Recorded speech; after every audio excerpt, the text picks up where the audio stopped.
Battlefield of Eternity, semi-final everybody, the final X-Cup qualifier. Yes, this is the final one. So, I'm actually in a really interesting position right now. I have no idea if by the time that you see this, if you watch this on YouTube, you've seen me commentate the 9th qualifier or not. Reason being, I haven't done it yet. I was sick, and we had someone else jump in, Transparent, covered the weekend for me.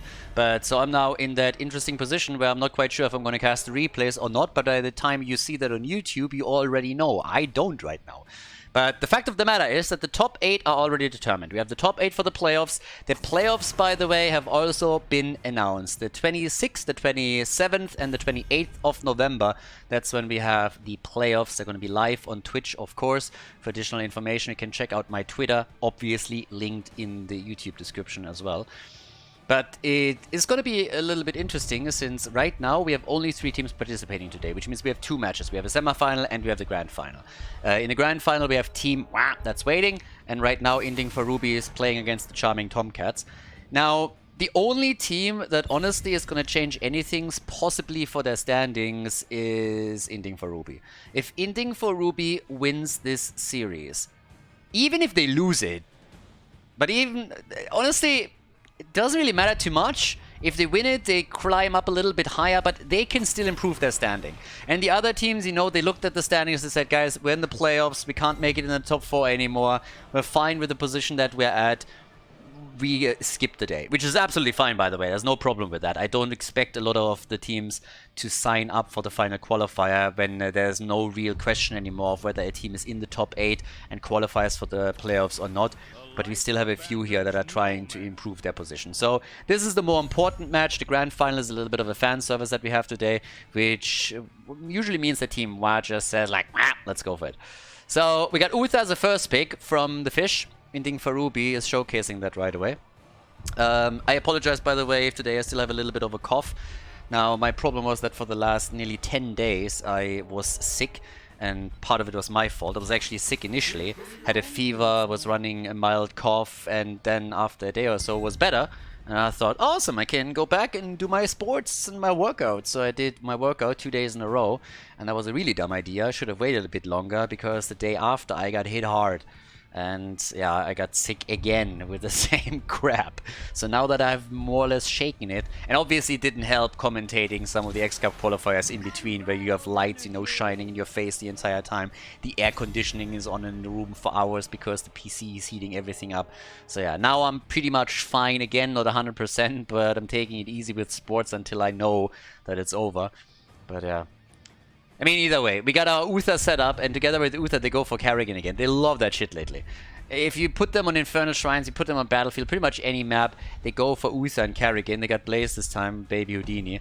Whereas on the other side, for the TomCats, we got Stukov and Li Ming. Yeah, with Stukov, I guess technically you could go Varian, Muradin, Anubarak, so that's just a couple of tanks that would really work well with that. And I guess there's a chance that one of them gets banned out now. At least if you're looking, or what else would you ban? I think one of those would be a pretty good idea. So yeah, let's see what they can do now. Yeah, there's a Nubarak, okay. There's a Nubarak. Off we go.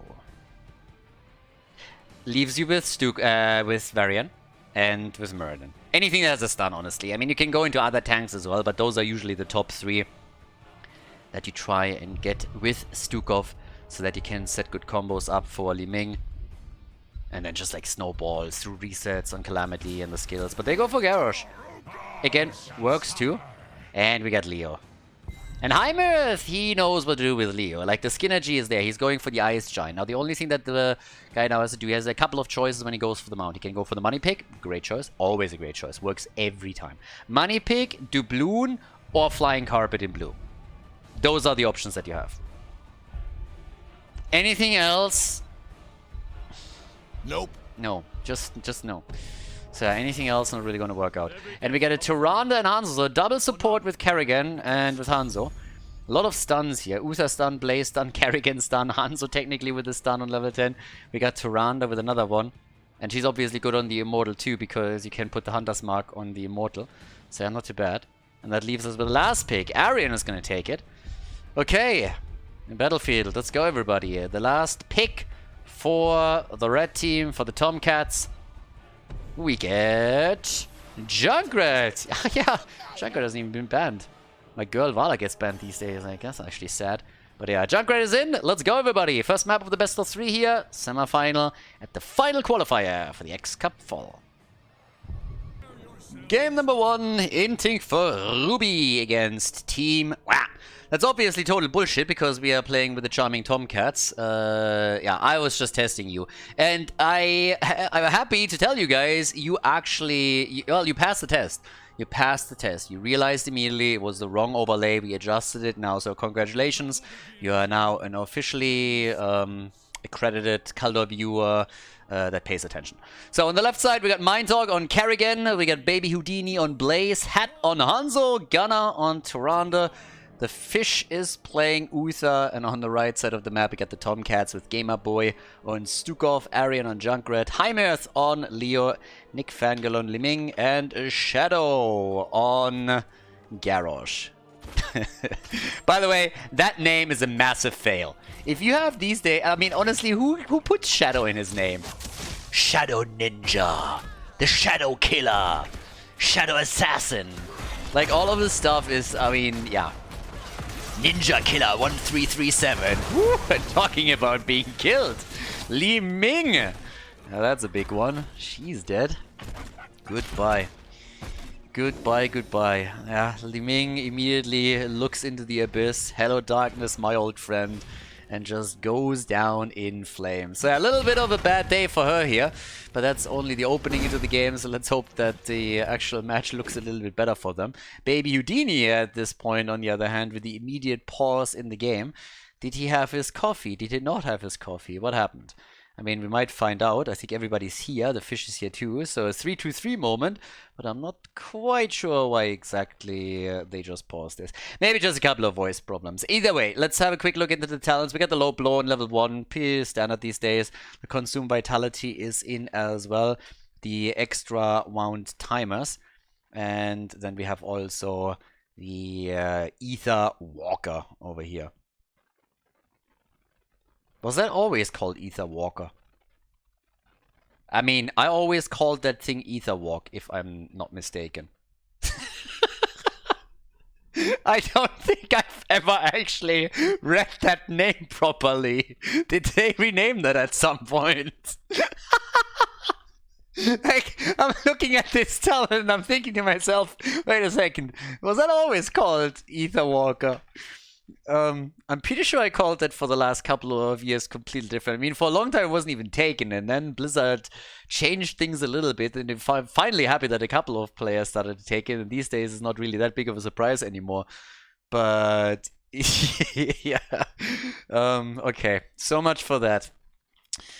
Wer lesen kann, ist klar im Vorteil. Anyways, we got the Lunar Blaze in with the first hit here. And for Tyrande, the good thing when you're playing Tyrande is always when you have a second support with her. Because the issue is always her vulnerability. She's super squishy, she doesn't have any escape tools. As a couple of players and teams have made her work as a solo support, but usually you get at least some heroes that can create some space for her. And if you have Uther as your main tank / second support, then you definitely have those heals to keep her alive a bit longer. That's obviously even more so true once you hit level 10 and are able to drop a quick Divine Shield on her, if need be. Always assuming he goes for Divine Shield. They have already a lot of stuns, but technically they could go full overkill on those stun setups and go into a Divine Storm too. So, we'll see.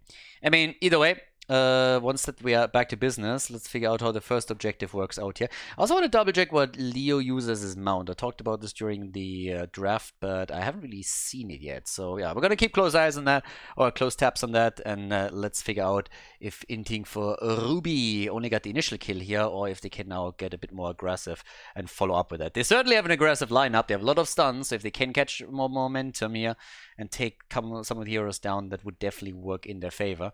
But time will tell. It seems like they're also good to go. So, first we need to figure out our mount question. Oh, difficult. Very difficult. I like the color coordination. And I guess mythology-wise, I want to say it works, but it's not... Oh, difficult. You know what? I'll let it slide. I'll let it slide for now. He gets a pass for today. But yeah, let's keep our eyes on the CC train and see if that works out for them. They got the initial kill, but of course you need to get a little bit more than that. And technically, Stukov can always ruin those plays a little bit. One of the annoying things for Stukov, by the way, is that whenever he wants to get his skills through in the lurking arm, Tyrande has a really easy target that she can use for her Luna Flare. Easy defense against the camp, of course. Kerrigan still jumping around, and Mindhawk loves his Kerrigan. But yeah. So up top side, Baby Houdini against Arian this time. Junkrat being annoying as usual. Gotta be careful of that trap too. It can also disrupt any kind of coordination attempts on the other side. Yeah, I think I let that slide. I mean, it's an A for effort for sure. It's not bad. I like the color coordination. You gotta give credit where credit is due. He's going for the more new agey approach here on this. Doesn't go old school with the doubloon or the carpet. But I think it works. So yeah. Goes for the Paralyzing Rage, so we got some additional slows in. Same time now as the level 4 talents are ready for the two teams. We also have the Immortal being announced, so it's time for the first objective to give that a go. And yep, there's a stun, but no combo. Indomitable is obviously in for Shadow. Maybe they could have tried to bait that out. Put that on a cooldown. But I don't really think it's going to play a big role anytime soon. Camps for both teams are taken. But I like that Inting for Ruby is delaying theirs a bit more, because Blaze is already working at the top of the defense, whereas down here at the bottom of the map is a bit of a different scenario. So, yeah, the problem is that the blue team is currently losing their entire halftime show. They're not really fighting back too much, and Fish gets attacked. They try to go for Garrosh at the same time too, and they're trying for the trade, but they lose out on it.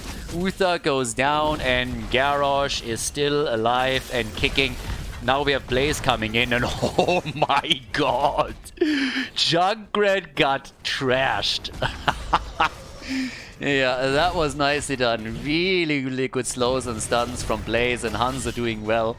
Mindhawk! Oh boy. Yeah, Kerrigan gets also murdered. But look at Baby Houdini. Baby Houdini is making up for a lot of the mistakes of his teammates right now and really threatens the life of several heroes on the red team side. So good for him. Hanzo's trying to chunk things down. Geometry is with him. But this could be... Nah, I don't think it's going to be close. Nah, red team is going to win this one. They should win this one. Hunter's Mark might have changed things, but no. It's an Immortal for the red team. Charming TomCats to get the first one. And they might get the kill against Baby Houdini. Praised him a second ago, but the caster curse never fails. And there's the kill. Blaze is down, level 7 is in, and the TomCats not so charming anymore. All of a sudden, they're looking pretty ruthless here. Interesting that he rides a doggy mount when they are apparently cat people. Very interesting. Anyways, level 7 talents on both sides. This time we got the Seeker. Seeker over Calamity. Nope. Alright. Same time the Growing Infestation. And the Oppressor is in as well. Yeah, Garrosh always wants to be as oppressive as he can. And he's already trying again. There's the Jet Propulsion. The stun of Tyrande hitting nothing. And there's a big problem again for Baby Houdini, who was straight in the lurking arm. But they got the 4 down to 50% HP, so the TomCats are doing pretty well in all of this. Also, by the way, if you look over to the level 7, we have the Guardian of Ancient Kings over here. Okay, so playing around the extra armor a bit more. Yeah, that combo didn't hit anything. Worth the try though. But here comes the play for the camp, and Shadow on his Garrosh moves in, and yeah, goes straight up. Oh, holy big resets! No, it's Stukov that falls. The double kill against the blue team as Kerrigan and Ultha die. Garrosh is also dead. The War Chief, a shadow of his former selves. And, well, now we got 5 kills to 5, and I guess the red blue team has been victorious after all in this little encounter topside. They were able to take the... camp. And the fangirl is still under pressure. Galnagul now with one stun attempt after another. So there we go. Bottom of the map, Baby Houdini. Yeah, going up against High Mirth here. But Mindhawk is now coming in too. And of course, they're trying for another stun combo. And he nearly screwed up. I mean, he went out of the Wraith Walk very, very early. That could have been exploited, but they didn't. Okay. So, damage-wise, what do we have? Next Immortal, obviously, already announced. Level 10 abilities should be available for both teams. We have 12,000 for Hanzo and 15,000 for Li Ming. Ultralisk for Kerrigan. No surprises here for Inting for Ruby. They go for Divine Shield, as you would expect. And then again, do we have... Oh, Disintegrate for Li Ming. I mean, the Li Ming build is wild, I gotta say. Li Ming going into Disintegrate without a Nubrak on the other side. The Seeker on level 1. Alright, there's another stun attempt. Oh boy. Ooh, and he's dead. Yes, Junkrat is down. Stun after stun. I talked about the CC train during the draft and at the beginning of the game, and you can see it in action. These guys are showing no mercy when it comes to that. So if you are able to land the initial stun, then holy hell is that target in trouble, especially if it's the squishy like Junkrat. He stands no chance in an encounter like this. So yeah, nicely done. We got 6 kills to 5 now. Should be an easy Immortal here for the blue team. But, well, they are having a bit of trouble getting the kind of few hit points in. Yeah, Uther is dead. They are gonna lose more, aren't they? Seems like Shadow and Garrosh is about to die, but Leo's the first one. Yeah, and Garrosh dies too. So yeah, here comes the momentum swing again as the blue team is not only going for the objective, but also for a few more player kills. They lock in the Immortal, but baby Houdini, I mean, he literally just can't walk away. Yeah, can't play the game. Is trying to click a couple of buttons and nothing works anymore. Seem to be paying a price topside though, because yeah, this one, nah, they didn't. Right, I guess Heimirth was trying to... Honestly, for a second I thought that the Entomb was supposed to save the fort by cordoning off some... Oh! A work of art! Oh my god. Yeah, Kerrigan dying might not have been ideal, but locking them into... Oh, now Uther's dead too. Are you memeing or what? But locking the targets into the Immortal stun was absolutely beautiful. That was awesome. I like that. Yeah, we're gonna take another look at it once that the... Okay, the Immortal is nearly down, so let's take another look at this one. Check this one out. So, right there, they come in, arrow flies, bam, and hits them fully on. Uther comes in with a stun, they get the Junkrat kill, and then they should have been absolutely happy with that and just leave it at it. But they got greedy, and then they lost 2. So now they lost their fort at the top left. Fort at the top right hasn't been destroyed, neither has the fountain. Still level 13 for both of the teams within reach, so they're getting close here. And it's more about the camps than anything else now. Top camp has already been taken, bottom camp is attacked. Leo, as you have seen, has activated his trade value. So, yeah. And it's a nice back and forth. It's been pretty balanced so far. 10 kills to 9, both teams at level 13. And of course, Li Mingo's glass cannon. I mean, Nick Fangirl, seriously, Nick doesn't play that. Nick doesn't play that. I've seen Inting for Ruby play it like this, but not Nick. And against Kerrigan, I'm not so sure if you're not gonna regret that. So we'll see what Li Ming can do, but as you could tell, once the Kerrigan is on her, the only thing that Li Ming can do is run. Run fast, run far. That's the only thing that's available there. So, again, gonna keep an eye on the damage. Li Ming should still already be top damage. Actually, she's even with Hanzo at this point. Both of them on 27, 28,000. Yep, the next Immortal spawning. It's an interesting one. I like it. It's a pretty fun start into the best of 3. For first map, I gotta say, nice back and forth. Only 2 players haven't died yet, too. Hanzo and Tyrande. Yeah, baby Houdini, the fangirl. Yeah, you're dead. I mean, I'm sorry, but if you don't go into Illusionist and you don't have any of those talents and then Glass Cannon on top of it, yeah, if you get caught, you're just dead. Oh, nice jump by Mind Talk. That Entomb did nothing. Absolutely nothing. Okay, so 12 kills, 2-9. And they take this one, at least a halftime show, with ease. And I would be shocked if they don't lock the Immortal in too. So that would be a push to the bot lane in this case. Leo is escorting this out, I guess. Yeah, Blaze is coming over. But everybody else is burning this down very, very quickly. It's not going to be a problem for for Inting for Ruby at all. Yeah, this one is easy. 100% immortal. And now the only question is how much can they do with it. We're 11 minutes into the game. There's no catapult in this wave. Blaze can damage it a bit and then join the rest of the team at the bot lane fairly easily. Good timing, by the way, by the TomCats getting their Shaman camp, so at least they create some pressure at the top and could force Blaze to stay there. And in that case, they have a 5 versus 4 defense set up at the bottom of the map. So they have a numbers advantage that they can exploit and try to stop the bleeding a bit. That's also the reason why they can play this aggressively at the bottom of the map. But Blaze is now coming in. So they're trying for the combos. Kerrigan, yeah, she could go for a target here. And they're already making a play for High Myth again, who's down to 50% HP. Oh, the Divine Shield on Kerrigan, who misses the combo. And the fish is low too, but they're keeping them alive. The double support is doing work for them. And Leo activates his trade. The Ultralisk is out as well. And off we go. Bit of push at the bot lane. The first fort is down. They obviously need to defend their top side too. They have level 16 talents already. It's not a big lead again, but it's there. And now that the bottom gate has been opened up, they also have an opportunity to later on push for the keep itself. Top side, they're starting to take this down with Baby Houdini, which of course chunks even more experience over to their side. And down here, it's a trap. I mean, Mindtalk is missing a couple of these combos. He's trying to obviously predict where they're gonna go, but that's not really working out for him. And as long as Li Ming can just fire away, she's obviously gonna have a great time here. Gulnar is still on the run and might even get out. And oh my god, what? Good job by him. Tyrande able to escape here. I thought she would die for sure. With how hard they were on her heels, that looked like a sure kill. But nope, she gets out. Well played by him. 13 to 10 on the kill count.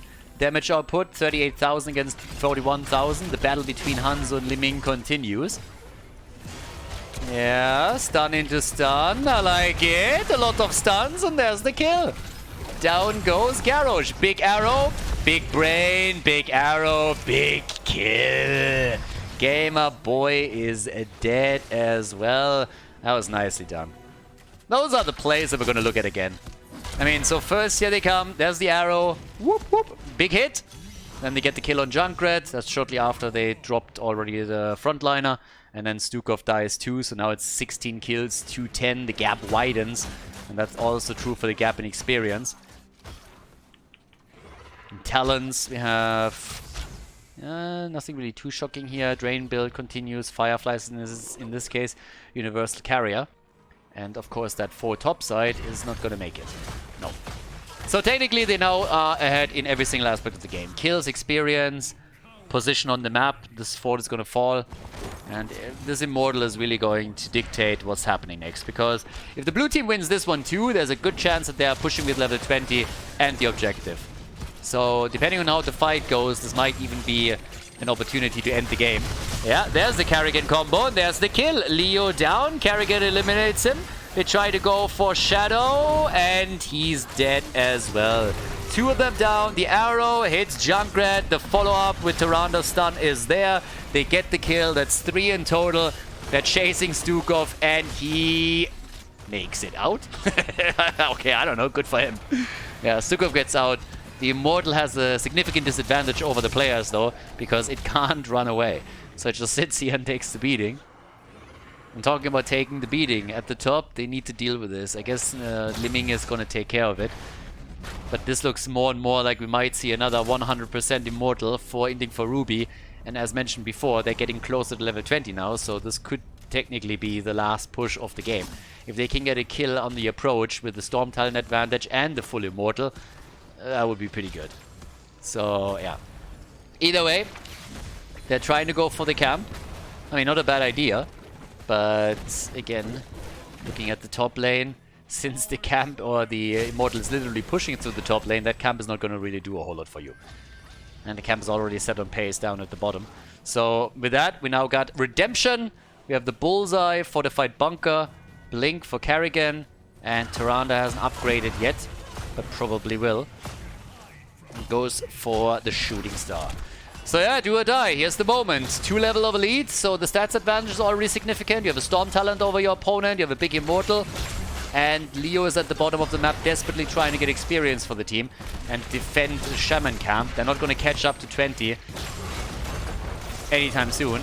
Carrigan jumping in. They go for the kill. Uh-oh, team. And there it is. Garrosh is dead. That doesn't bode well for the TomCats. Nope. Oh, they ran into the arrow. Oh, at least not going into the follow-up stun. But Leo is having a bit of a problem at his hands here. So yeah, baby Houdini, he doesn't have his ult anymore. And Carrigan goes down. So maybe they can defend after all. Carrigan is already dead. Leo has fallen too, so at least they traded there. Liming is doing what she can, and nice, dodged out also on Hanzo's bullseye. But this is still not looking good at the core, because this thing is falling and it's falling quickly. The shield is already gone, Uther is dead, but he has redemption, so that wasn't a problem. And yeah, the Immortal falls, 60%. They're trying to burst it down. I'm not sure they can, but they should be. 40. They're going to 30. Guys, I'm not quite sure if they can. Can they take him down before? Nah, this is it, right? 10, 14, 8%. Yeah, this is game. Nicely done. Inting for Ruby with 1-0 against the charming TomCats here in the semifinal. GG. Before we head into game number 2, make sure that you subscribe to the channel if you haven't done it yet so you don't miss out on any future content here on Khaldor TV. Tomb of the Spider Queen, map number 2. And now the shadow is gone. Shadow transformed. Shadow transformed into the Dark Wolf. Which honestly makes a little bit of sense. No, but apparently they also played with the sub in the first game. And now Dark Wolf can play. Maybe he was late at work or whatever. But yeah, he's in now. Yeah, and outside of that, Tomb of the Spider Queen is our second map. Obviously a little bit of a different playstyle right now than what we saw on Battlefield of Eternity. And let's see what the blue team can pull off here. Because if Inting for Ruby wins this with a 2-0, that would secure them 7 points for the leaderboard. And if I am not mistaken, that puts them... I mean, am I going crazy? Are they 4th place if they are winning this? It's actually pretty interesting in the leaderboard. If I'm not mistaken, I looked at it earlier, but honestly I can't remember all of the positions. The top 3 are already set, and it's the usual suspects there. But then the rest of them, I mean, they're pretty close together. And for most of the teams, I said, guys, we gotta go through all of this anyways. In the playoffs, we don't really care too much about the positioning. It's only a question of whether or not we can make it into the top 4 at the end of the day, I guess. So they're very close together. And if you make it now into the grand final, you get at least 7 points. Even if you lose against Team Wah in the grand final, you get 7 points. And Inting for Ruby might just be in a position where they take 4th place or are equal with one of the other teams for 4th place if they get there. Right now they are 8th place, so that's a huge jump. You can see how close these teams are together. So that would make for a very interesting situation here. And the charming TomCats, they currently are 4th place. So yeah, those two teams, they're pretty much fighting for the battle of who gets 4th here. Which in and of itself is already kind of crazy. The Chili Donuts, for example, they're currently not in the top 4. So they just accept it again. They're like, yeah, it's fine. We're gonna rock the playoffs. Don't worry about us. But yeah, at this point we got Junkrat as the first pick. He's just insane on this map too. Vala is up, by the way. So Vala is open. But we got Junkrat as the first pick. The interrupt potential of him is just a bit too good. And the follow-up on any stun with his displacement is also, of course, more than great. Medivh and Brightwing immediately moved away. So that's a lot of CC gone from Brightwing. Malfurion and Vala. Here we go. Malfurion and Vala picked early. Yeah, Vala is... Auto attack Vala. The dream. The dream.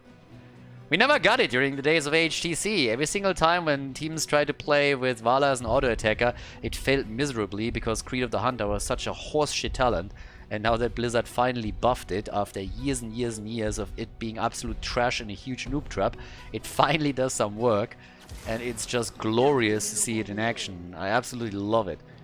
So yeah, good Vala player on auto attack style right now is pretty cool. And of course it's even better that you don't have to play that particular style. You have different variations of what you can do depending on the map. Stukov and Maiev, so you got a tether into a Lurking Arms. That's already nice. And now I'm a bit more curious what the next ban is going to be. Because when you're playing Vala, normally you're trying to play her with either Zarya, Medivh, or double support. Medivh is banned, Zarya is still open, or you could go for double support with it. Well, always assuming that they're going auto attack. They could of course just play a multi-shot build, given that it's Tomb of the Spider Queen.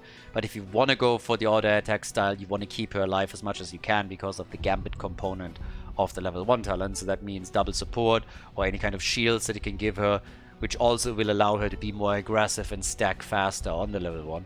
So is Zarya going to get banned? Yes or no? Nope. Instead, they are banning Anduin. But you can see they're targeting the same idea. They're targeting the double support. And I guess right now we're going to get a bit of an idea what the Charming TomCats are really up to. Because they will probably pick their main tank and maybe already a second support. Yeah, on the other side, Junkrat and Maefian. Hogger and Jojo. Okay, Hogger for the bot lane. Johanna is in. I guess that makes a second support a lot more likely than Zarya. But the double pick on the other side. What's Fish gonna take? Fish can't take his Uther. It's already sad Panda plays right there. And Baby Houdini, no Blaze. I mean, immediately two of the heroes banned out that they played in the last game. So reducing the amount of stuns that they have a little bit. The CC train in game number 1 was crazy. But there's Muradin and there's Leo. All shall suffer. I like that guy. I like Leo. Leo is very relaxing to play as well. Always was. Well, let's go. What are we getting for the last pick? I expected a snappy one.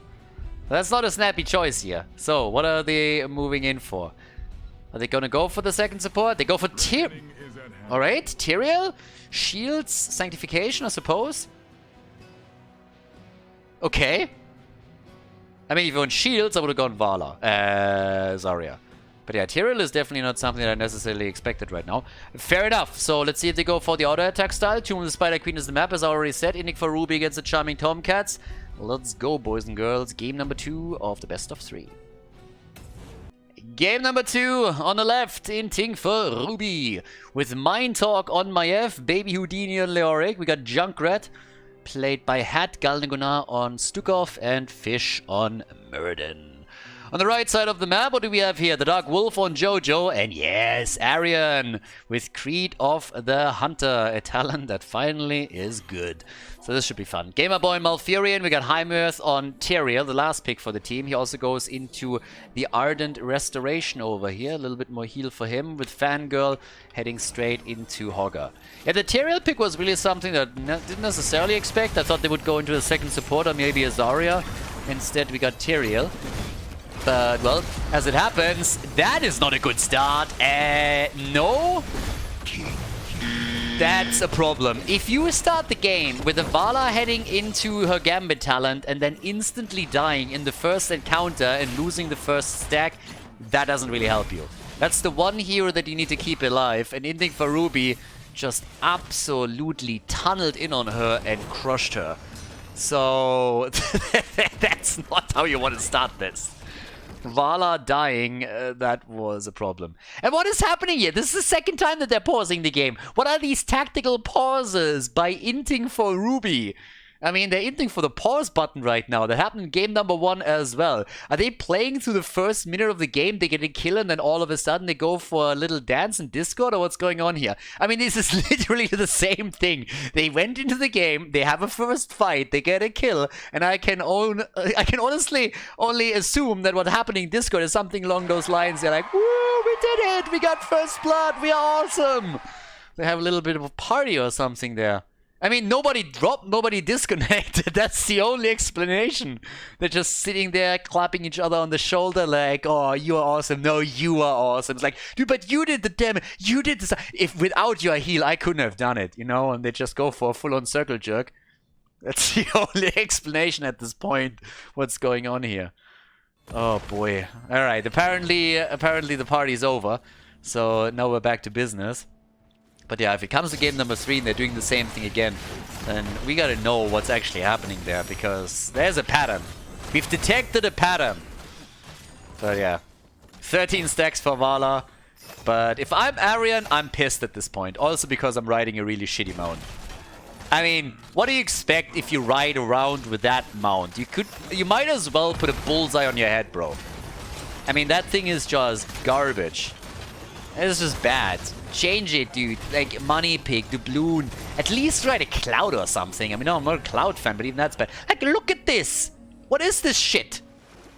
Brrr. Who wants to write this? I mean, honestly, what is this? Yeah, no. No. Anyways, so we got 13 stacks for him right now, but as I already told you, I'm a little bit worried because that did not start the way that you want to start things off with if you're going for a Gambit Vala with tons of support. Don't forget, she is the only range damage. She's the only range damage that they have. Unless Malfurion goes beast mode. That would be also funny. Malfurion, top range damage. But yeah, for the blue team, it's obviously Stun City again. They got a lot of slows, they got a lot of stuns. Some others we see, like the silence that we got from Stukov. And as things are now starting to speed up a little bit, we got our push in the middle. Gems have not been turned in thus far. Yeah, I'm waiting for the turn-ins right now. Currently, I'm a little bit worried. We're already 2.5 minutes in, and Arian hasn't really gotten a whole lot of opportunity to get his stacks together. So, will he really be able to do anything with his level 1 or not? Ah, there we're talking. Alright, gets a few in, but that's not a lot. Baby Houdini moved out. Has his 12 gems, didn't die. That's a good start. 26 gems have, by the way, been turned in by these two boys. So, yeah, Heimerth gets interrupted too. Mindtalk is going to keep an eye on that. But it's the battle for the first objective. The battle first, the first web weavers here. And so far, I mean, I gotta say that this early game so far, I want to give a bit of an advantage to Inting for Ruby. They just seem to play this a little bit cleaner right now. I'm not really sold on the Vala integration just yet. But maybe Arian can make it work now. This is finally an opportunity for him to get some damage out. And Fish is actually getting a bit murdered here. So he's low, but he makes it out. The double tether is also ready. No targeting of Vala this time, by the way. They tunneled in on her last time. This time they leave her completely to her own devices. And they lose Mind Talk too. So Vala has been able to stack a lot more during this fight. Nobody really attacked her here. And if that continues, then Arian will be able to get good stacks together after all. They even have the lead in experience now, for a short time at least, and have the extra talent. So, yep, maybe now a chance for them. 26 to 27 gems have been turned in. Because after the first fight, not gonna lie, I expected Inting for Ruby to maybe not fully tunnel on Vala every single fight that they have, but once that they get close to her, try and switch targets and put pressure on her. That hasn't happened though. Stormbolt connects as the Fish is going deep for the interrupt. 38 gems against 26. They gotta fight for this. If they don't want to lose the first turn in, then this is the moment we have to battle it out. Fangirl gets interrupted again. First quest here reached for Vala. Again, only died once in the early, but here's the Web Weavers.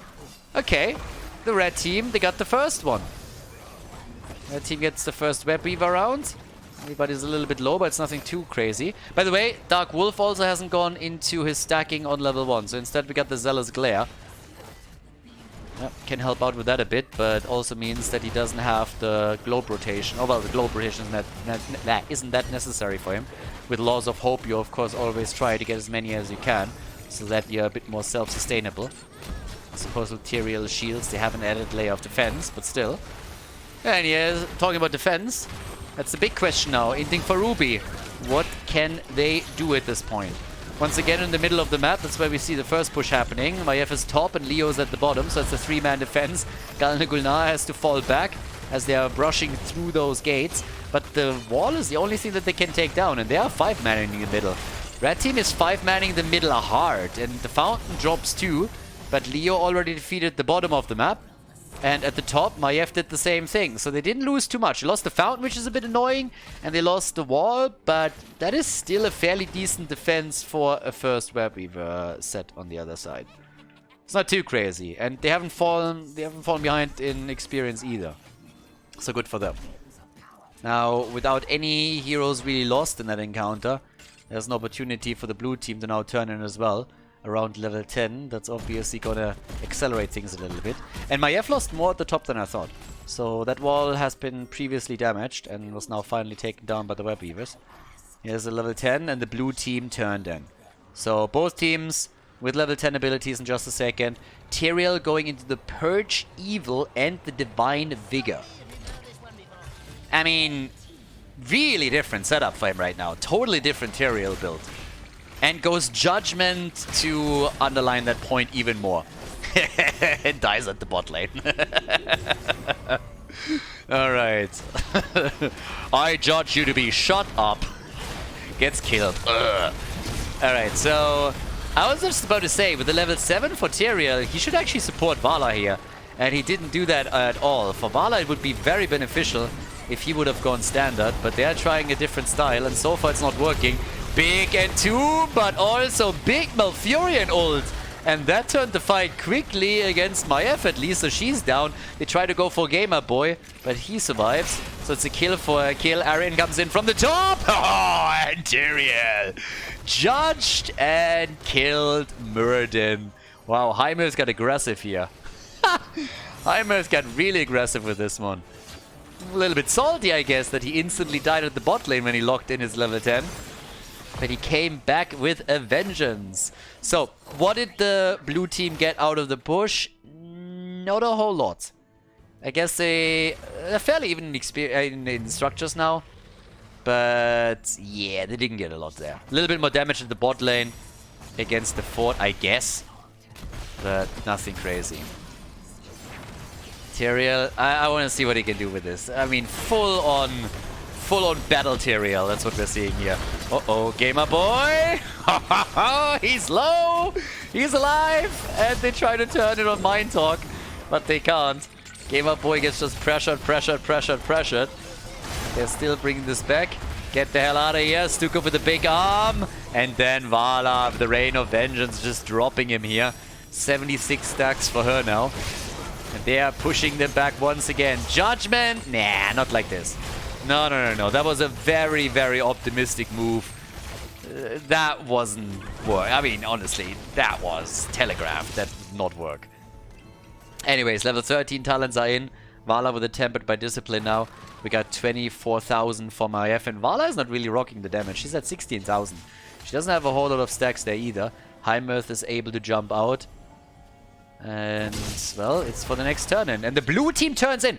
Red team has the 13 talent. Blue team turns in. And are they really trying to fight, even with the talent disadvantage? Seems like it. They try to go for the Junkrat kill, and they can't. Tyrael, by the way, went into the Sword of Justice. And now that 13 talents are ready on both sides, here comes Baby Houdini with the Entomb, but it is a cooldown trade as Jojo simply jumps out. Yep, no Buried Alive just yet. Doesn't have the silence. Has to wait for that for a little bit longer. Good stun from Vala to help out Jojo at the front, but here comes the push, and the bot lane is particularly in trouble, where Piva's likely going to take that fort down, but everybody is battling around the middle, with them trying to go for Jojo again. Yeah, big, very melee-heavy frontline, of course, for the TomCats. Don't forget about that. They only have Vala to attack from afar. Heimerth stunned and dead. Tyrael is down. No judgment from him. He gets a double connect, though, on his trade and forced Muradin to pop his ult. So that's at least a bit of a win, I guess. But outside of taking the bottom fort down, there's not a lot that has been accomplished by the blue team. They got 3 kills to 4, and they took 1 fort apart, but the one in the middle is still standing. And up at the top, where Beaver pushed through the wall, but yeah, won't be able to get yourself anything for that. No Christmas cookies for this. If you take the entire fort, you get a couple of cookies. If you don't take the fort, no cookies for you. So, yeah. Well, 94 stacks for Vala. Hasn't died again outside of dying instantly in the first fight. And what else do we get? We have 21 stacks for Tyrael on his level 1. And talking Tyrael, oh, beautiful jump. Did you see that? Mind Talk vaulting the... Oh, Heimerth just got wrecked. I'm sorry, bro, but you got outplayed hard in this one. Boy, did he just get outplayed. Yes, Muradin died too, but Tyrael just got outplayed massively. First, he judgments in, and Mind Talk just vaults the ult, and then Stukov shoves him into this, and he dies. Now, the red team still gets more out of the situation because they get 2 kills against the 1. And their Web Weaver's now coming down too. But that must have hurt a little bit. One way or another, Inting for Ruby is going to get spanked in this encounter because now it's a level advantage and a talent advantage for the TomCats. And they, of course, have Web Weavers. So, yeah, this is looking very good for them. With Manticore for Vala, that's going to boost their damage too. We got the Burning Halo now for Teriel. Damage output for Vala should also start to increase a bit at this point. 26,000 for her. But, yep, it is party time. All the way up at the top. Baby Houdini trying to defend. He's the one with 15 gems, so they gotta be careful. Try and keep him alive as best you can. But at least one more fort should fall now. Teriel is at the bottom of the map. Well, that also means this is a 5v4. So there's an opportunity maybe to make for a play, because Baby Houdini also has his ult still ready. And level 16 is close, very close, for the extra talent. Leo hasn't died yet once. Hasn't used his trade a single time, and yep, fort at the bot lane is about to go down. Alright, so 1 fort down, massive experience lead still for the red team. Here's the Judgment, this time no vaulting it. Mind Talk, try to get out, jumps away, is still alive, but here come... Oh, Vala, what? Vala died. Died and was killed apparently either by the wave or by the... Wow, that fort is going ham on them. That fort, I think, contributed just massively to 2 kills. So the charming TomCats, they turned into the Inting TomCats there for a second. I'm not sure if that fight was really needed. Usually only Garrosh throws this hard. So now it's 6 kills to 6, and the TomCats lost their edge. They lost their advantage completely. And now the boss will be taken by Inting for Ruby. I'm not quite sure what just happened there. So Vala just died. Was killed by either fort or minion wave. At least that was what used the final blow. And then they lose Jojo too. Now boss is taken, and there's still plenty of gems in the hands of Inting for Ruby for another turn-in. So they can turn in with this as well, which should lead to at least... I mean, all of the forts are going to be gone. That fort is going to fall 100% right now. Can't even save that any longer. And then the only question that remains is, do they turn in or not? Vala dying the second time also means that the second Gambit stack is now gone too. So there's that. Top side, that one's already in. And here come the Web Weavers. Web Weavers are being deployed. That will mainly have an impact in the mid lane, I would suppose. Because Leo at least cleared. Web Weavers still have to go through this, so that's a little bit annoying. But at least the minion waves have already been taken down by Leoric. If they can do some damage at the top lane, taking the keep down would be a major step towards victory.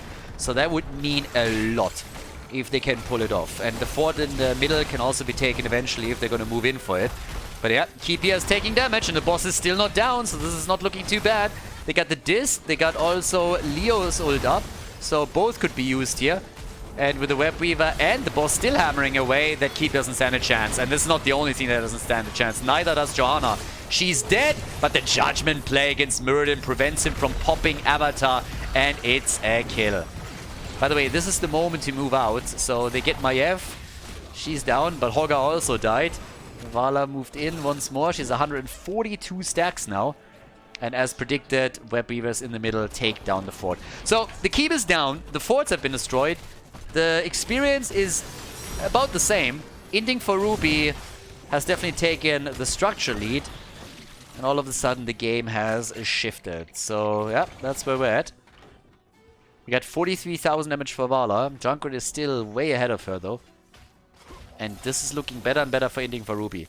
Now they haven't won this game yet, and there's obviously still plenty of gems available for the charming TomCats. They have a turn-in if they can get to it.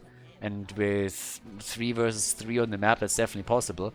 But this is still winnable for Inting for Ruby. And that's a good turn-in too. Baby Houdini delivering the 22 gems, that's really important. If you can trade Leo in the late game, you always should. He's at 24,000 damage himself. Vala now with level 20 goes into the Acrobat, by the way. Cooldown reduction for Jojo, that's a big one. Yeah, those 20s are nice. And Teriel with a Seal of Eldruin. Alright, alright. Battle Teriel. Where's his damage output? I didn't even check. Teriel's damage output is at 34,000. It makes him the second highest damage dealer on the side of the charming TomCats. Yeah. There's nothing on Maiev on the other hand. Alright, Battle Teriel is in. There we go. Muradin and Avatar. Yeah, this time he gets his Avatar through. Muradin gets the Avatar through, but here comes Jojo. Tyrael is the first one to die. Hogger falls. Leo is down. They traded him. They try to go for the Dark Wolf now as well. He's in trouble. Does he get his ult back in time? There's no way. The kill doesn't come. Mind Talk with a hit just as the shield is ready. And finally she's destroyed. Guys, they're losing so many gems here. Gamer Boy, if he dies now, that would be a disaster. But he's able to walk out. Oh boy, safeguarded his own retreat with a good root on the ground. Leo couldn't slow him further, but just imagine him dying here. 30 gems down, that would have been game. They wouldn't have been able to recover whatsoever from that position. So now they're pushing bot lane a little bit. It's a 5 versus 2 essentially. Leo is back. Leo is back. So yeah, now they're looking pretty good here. This should be keep number 2. If they push this completely, they will get the keep. Take the keep and then get out. Take the keep, get out. You can play around the boss. Boss should be up in another minute or so. Probably not even. Maybe double check that real quickly. Yeah, 40 seconds exactly. There we go. Oh, that's... Yeah, they overlap their ults. That's not a good start. Guys, if you want to get the sneaky kill, I like it, but not like this. So yeah, here's the judgment. Again! Dodged by Mind Talk. It's just not working out for Heimirth. Everybody's back and the blue team stayed a bit too long. Trying to get that kill might have been a bit of a mistake. Riptire doesn't have an impact here. Baby Houdini, they are... Oh, it's scrappy, guys. It's really scrappy. The red team, they want to change this flow. And they take 1 kill. They will take more. Galnigulnar goes down as well. Inting for Ruby. Are they inting again? Are they inting once again? Take the keep and then get the fuck out of dodge. But now they have 2 heroes down. A third one is falling.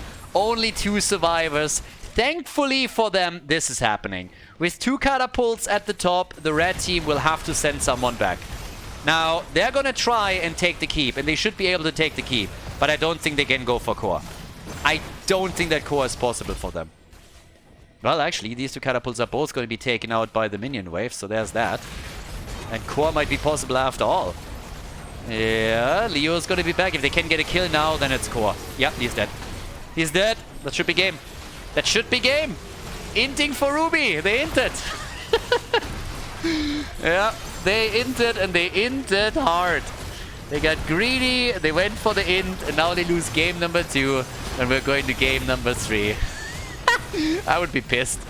I would be pissed. That was nearly a win. But yeah, blue team goes down. The TomCats show their claws. And we go to the 3rd game of the series.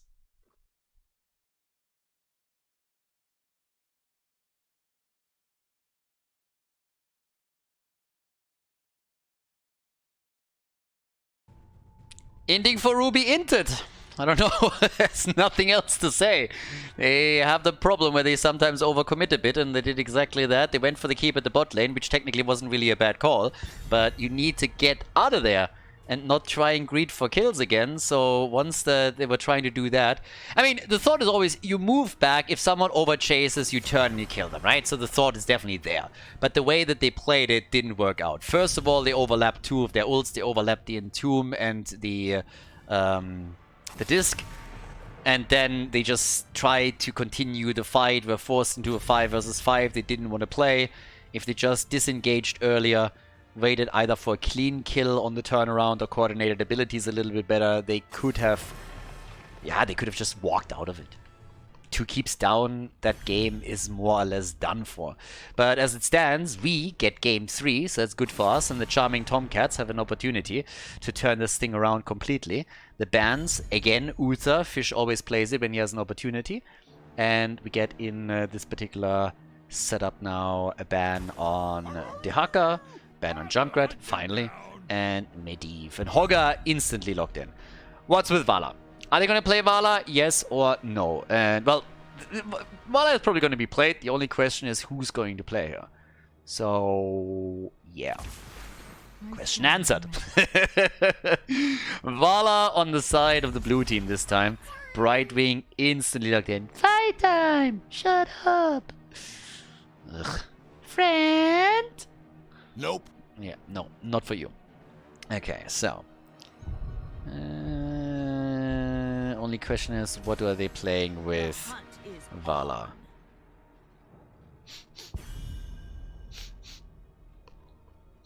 You smell that, guys? Smells like a Zarya pick to me. If she's not banned, then I don't know what's going on. Like, ban Zarya, like, please. They have Garrosh Vala. I mean, come on, boys. Alright, they ban Stukov. Just please pick Zarya here. Please. You have Vala and Garrosh. Both of them work incredibly well with her. I can't remember if they have a Zarya player. And in my head, I'm like, did they play it before? And I feel like I'm totally blanking on it because I'm pretty sure they did. And they don't! Ah, come on. Maybe on the last pick. Baby Houdini on Blaze, Galnagulna on Malfurion. Good heroes, good picks, don't get me wrong. Blaze is fantastic for Infernal Shrines. Malfurion is good too. The roots can lock down any entrance. You have a follow-up on Garrosh as well. But I hope that Vinetalk is now locking in a late Zarya here for them. I really, really hope so. But what do we get for the last two picks? Yeah, well, there's Zarya. Alright, like...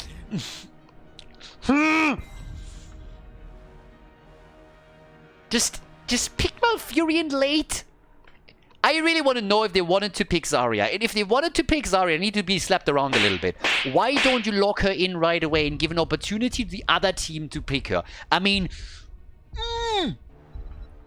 Was that Malfurion pick necessary in that position? Can't you pick him later?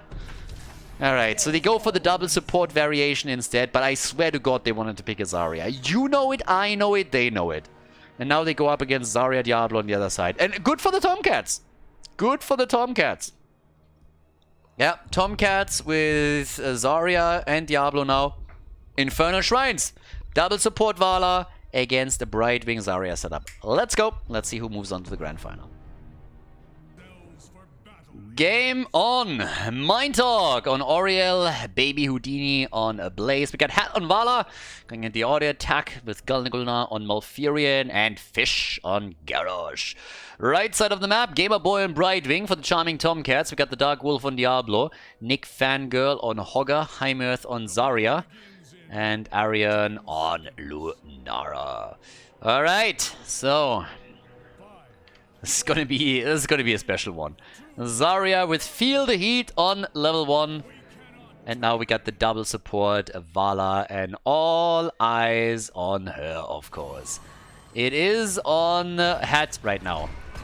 Hat needs to make that work. Alrighty. That skin is not too bad, by the way. But yeah, Vala's skins are a little bit weird to me. Anyways. 5-man brawl in the middle of the map, so plenty of opportunities for Vala to get a couple of shots in, but needs to be careful that she doesn't die. That's, of course, top priority. But get those stacks, baby. Yeah, getting a few easy ones together as we speak. Needs to stay away from the displacement, of course, but that's actually Dark Wolf in real trouble. And, oh, Hat is going ham. And, yep, that's not how you do this. I mean... I like aggression as much as the next guy, but please, if you're playing Vala, your priority in this situation should be stay alive. At least for a little bit. So that's the first one of the Gambits already gone. The Dark Wolf also wanted to die, but apparently they're not going to do him that favor. If he gets moonfired to death, that would be funny as hell.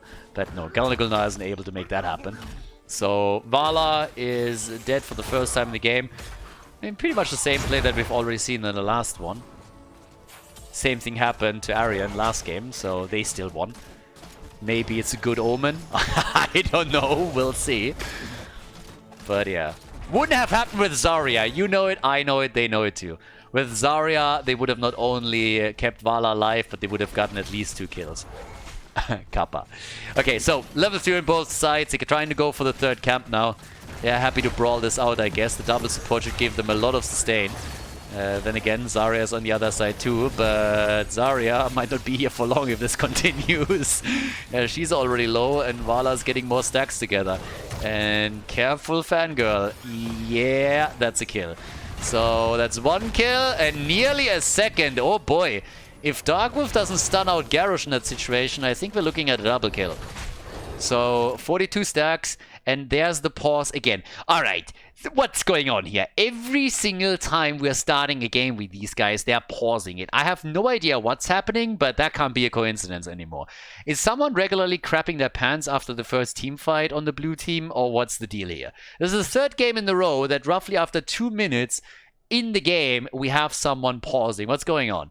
Is someone's sister consistently moving into the room? Is someone's cat jumping on the keyboard? I mean, there has to be some kind of explanation. Mind Talk resumed the game. I mean, I don't know who the culprit is, but maybe it's Fish. Maybe it's dinner time or something. Fish! Food's ready! But Mom, I'm playing a game! Food now! Food's ready now, but I'm in the middle of a tournament! I don't know. Something strange over here. Anyways, this time it was at least a little bit faster. But yeah. I mean, honestly, we all know those times, right? When you had to explain to your mom that you were actually playing a multiplayer game and she just didn't fucking get it. Like, always thought you could just pause the game and you had to explain it. Listen, it's like me playing football. There's other people too and they rely on me. I can't just leave. And they would never get it. But you're on your computer. It's like, yeah, but internet. Oh, God. Good old times. Anyways. Now, well, we have the first shrine active. It's a kill for a kill so far. And Vala is about to get the first... Yeah, there it is. The first stack on her damage for the hatred stacks. But yeah, let's see who takes the first one. We had Brightwing versus Blaze at this point. And off we go. Oh, Diablo. Can they take the wolf down? They're trying. But they're switching targets quickly. And this time it's Zarya who dies. And Lulnara. Good save on Vala as well. By the way, that wasn't a save. Fish was just pretty much telling it, get the fuck to the back line. Hat was about to go full int on them. That's why they picked Garrosh. Look at that. They didn't pick Garrosh, you know, to go into the opponent's team and flip someone in. They know that Hat is just fully inting when he plays Vala and goes way too aggressive. So apparently Garrosh's job this time is only to flip Vala back whenever she goes too deep. That makes so much sense right now.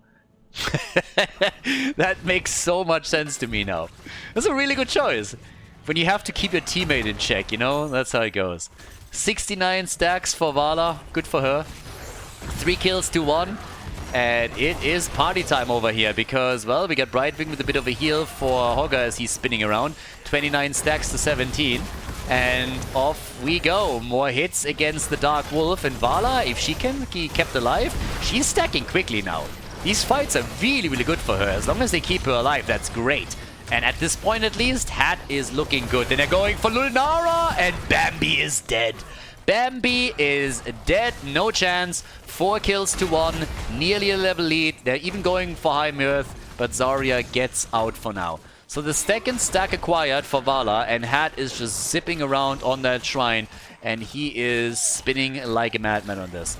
Honestly, he looks like he's just been drinking energy drinks all day, every day, and is just crazy on that stuff. Yep.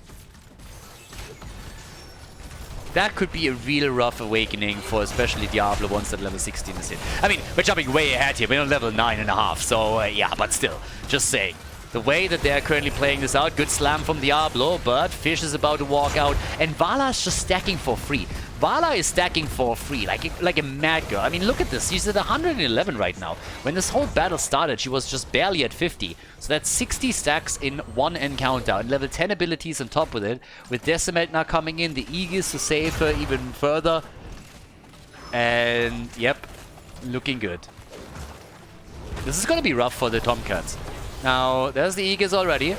Yeah, saving the day for now. Vala is still totally fine. They flip Diablo over. 3 stacks for Vala. Again, even if they don't get the kill, it's 3 stacks for Vala. Great baby Houdini. What a stun. The stun out of nowhere. And that kill too. Brightwing is dead. Rightfully so. Also, Diablo is down.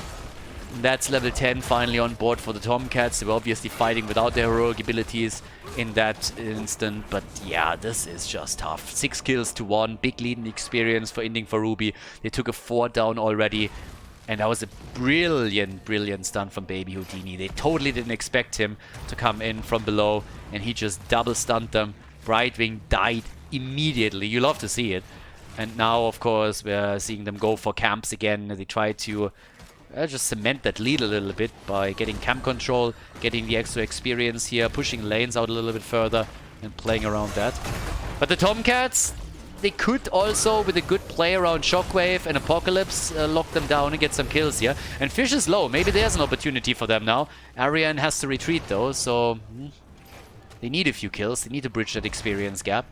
Because there is a real fear now on their end that they're going to play against the talent advantage pretty much every single time that an objective is up on the map. And if it comes to that, coming back into the game, because I don't want to say impossible, but it's going to be tricky.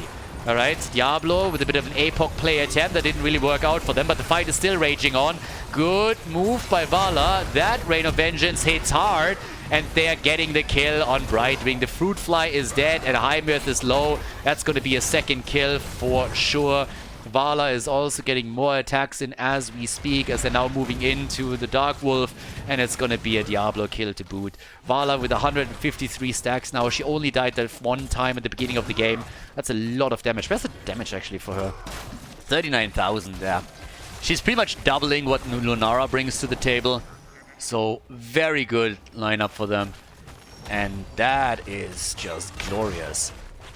Inting for Ruby is going to make a massive jump in leaderboard to position themselves for the playoffs if they go to the grand final. Yeah, and they technically have a chance to even make it into 4th spot here. So, there's that. This is the last qualifier after all. We got 9 kills to 1. And they are now 1.5 levels ahead of their opponent. Ooh. The Shrine activating right now. Yeah, talent advantage. And they're already going for the bottom wall. Oh boy. The red team decided to push at the top. And from their perspective, it makes a whole lot of sense. Because they're pretty much just accelerating the game a little bit. They're trying to get experience here. And that makes sense, but they're essentially just trading structures because the blue team just said, alright, then we're going to attack the bottom, and they are pushing faster. So with them pushing faster, the red team will have to retreat. They're going to take the fort down, but even them taking the fort down loses them some time that will be used by Inting for Ruby to break through the wall at the bottom of the map. Now, the important thing is, don't overstay, please. And yeah, this time they're moving back. You really know that they wanted to greet again. I would love to know how many people in voice were just like, guys, go back, remember game 2, remember game 2, just leave. But the TomCats accomplished at least one thing. They are on level 13 now, so it is 13 versus 13. They lost the structure trait a little bit, but not by much. But now it's 13 versus 13, so they have a chance to fight for the point, and that's exactly what they're going to do. But, well, Baby Houdini takes out Bambi. That's a kill. Frozen Punisher is in. Vala is stacking. Big whip, and another kill. Vala also dropping Diablo, and 4 heroes are lost. The TomCats, they bought themselves a fight. That was a good chance to bring it back, but then they lose it miserably. It's 13 kills to 1. Their lineup just doesn't work out for them here, especially playing from behind. And Inting for Ruby is abusing that completely. Vala is getting stacked out of her mind. She's at 45,000. It's a 5-man wipe, as it's an easy kill on Hogger. And I guess they can end here. 3-level lead. Still, I mean, yeah. It's going to be a 5 versus 5 eventually, but there's a chance that they're going to end this now. This is a talent advantage. This is a 3-level advantage. They're burning Diablo down. Look at this beautiful combo with the whip into the wall as well. And since they still have the Punisher here, they can go for kills and then for game. They take Zarya down. Bambi is hopping in and out. Another Punisher jump. It's followed up instantly by Malfurion, so they take 3 down, and now they can go for core. What a great game here by Inting for Ruby. They might not have gotten their Zarya, but this worked out in their favor because it didn't really fit too well for the charming TomCats here. And now it's 19 kills to 1, a 2-1 victory for the blue team as they move on to the grand final of the final qualifier of the X Cup Fall. GG and well played, Inting for Ruby with a 2-1 victory.